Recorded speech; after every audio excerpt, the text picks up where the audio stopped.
দফা দাবি, আমরা অধ্যাদেশ চাচ্ছি যে আমাদের দ্রুত যেন অধ্যাদেশ জারি করা হয়, সেই দাবিতে আমরা আজকে রাস্তা ব্লকেট করেছি। তো আমাদের দাবি একটাই, সেই ক্ষেত্রে আমাদের কর্মসূচি আরও বেশি কঠোর হবে।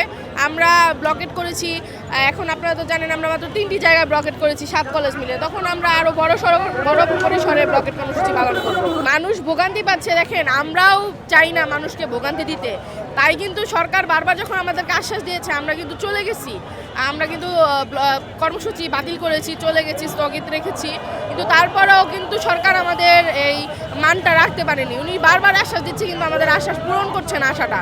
তো আশা করি এইবার আমাদের অধ্যাদেশ জারি করে দিবে এবং আমরা এখান থেকে আনন্দের সাথে চলে যেতে চাই। শিক্ষা মন্ত্রণালয়কে দায়ী করছি, আমরা কাকে দায়ী করব?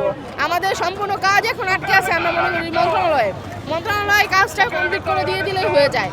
তো আমরা চাচ্ছি মন্ত্রণালয় যেন দ্রুত কাজটা কমপ্লিট করে, জনভোগান্তি কমায়, আমাদের ভোগান্তিও কমায়, এবং আমরা চাচ্ছি অধ্যাদেশটা তাড়াতাড়ি দিয়ে দিন। ইতিমধ্যে ভাই আপনারা জানেন যে আমাদের সকল জায়গায় টেবিল টক থেকে শুরু করে মন্ত্রণালয় এবং শিক্ষা ভবন থেকে শুরু করে সকল জায়গায় আমাদের আলোচনা হয়েছে, সব কিছু হয়েছে, কিন্তু আমাদের ওই গড়িমসি করতেছে। গড়িমসি করলে তো আমাদের কিছু হবে না। আলটিমেটলি আমাদের সকল বাংলাদেশে ভাই আপনি সব কিছু বিবেচনা করেন, সব কিছু বাংলাদেশে রাজপথ থেকে হচ্ছে।